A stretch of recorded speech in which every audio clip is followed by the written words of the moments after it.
บทที่1นะคะหลักการและแนวคิดการส่งเสริมการเกษตรเชิงพื้นที่เรื่องที่ 1.2 ความหมายและความสำคัญของการส่งเสริมการเกษตรเชิงพื้นที่ซึ่ง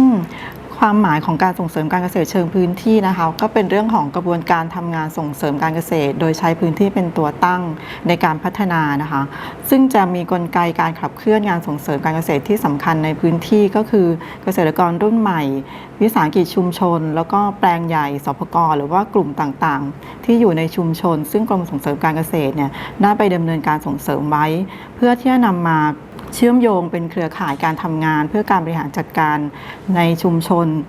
สุดท้ายคือเพื่อต้องการให้เกิดการพัฒนายกระดับเศรษฐกิจของชุมชนแล้วก็มีการกระจายผลประโยชน์สู่ชุมชนอย่างทั่วถึงนะคะในส่วนของความสำคัญของการส่งเสริมการเกษตรเชิงพื้นที่ต่อองค์กรก็คือจะเป็นการปรับกระบวนทัศน์การทำงานโดยการบูรณาการการทำงานร่วมกันของเจ้าหน้าที่ทั้งในส่วนกลางส่วนภูมิภาคแล้วก็ภาคีเครือข่ายที่อยู่ร่วมกันในพื้นที่ในการทำงานนะคะรวมถึงภาคประชาชนภาคเอกชนภาควิชาการที่จะเข้ามาร่วมกันทำงานโดยเอาชุมชนเป็นศูนย์กลางในการพัฒนา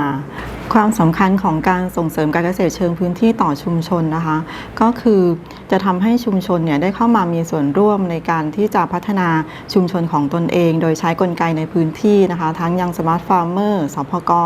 แปลงใหญ่วิสาหกิจชุมชนแล้วก็กลไกอื่นๆเข้ามามีส่วนร่วมวิเคราะห์ปัญหาและสถานการณ์ค้นหาศักยภาพเพื่อร่วมกันวางแผนแก้ปัญหาแล้วก็พัฒนาในชุมชนโดยการที่แต่ละกลไกได้เข้ามามีการเสริมพลังซึ่งกันและกันนะคะแล้วก็โดยการสร้างพื้นที่การเรียนรู้ในชุมชนเป็นการทำงานบนฐานข้อมูลแล้วก็มีการแลกเปลี่ยนเรียนรู้ร่วมกันทำกิจกรรมร่วมกันอย่างต่อเนื่องทำให้คนในชุมชนเนี่ยมีปฏิสัมพันธ์ที่ดีต่อกันแล้วก็มีการช่วยเหลือเกื้อกูลกันมากขึ้นสิ่งที่สำคัญก็คือการได้แผนพัฒนาการเกษตรของชุมชนที่ตอบโจทย์ชุมชนอย่างแท้จริงแล้วก็เป็นแผนปฏิบัติการที่มีการจัดการทรัพยากรในชุมชนอย่างคุ้มค่ามีการต่อยอดภูมิปัญญาด้วยเทคโนโลยีหรือว่านวัตกรรมเพื่อเพิ่มมูลค่าหรือว่าเพิ่มประสิทธิภาพการผลิตโดยการเชื่อมโยงกิจกรรมต่างๆตลอดห่วงโซ่อุปทานของสินค้าเกษตรหลักของชุมชนสุดท้ายคือหวังผลให้เกิดการยกระดับเศรษฐกิจแล้วก็กระจายผลประโยชน์สู่ชุมชนค่ะอันนี้ก็จะเป็นความสำคัญในส่วนของการส่งเสริมการเกษตรเชิงพื้นที่นะคะ DOAE e-learning สนับสนุนให้ทุกเวลาของคุณเป็นเวลาแห่งการเรียนรู้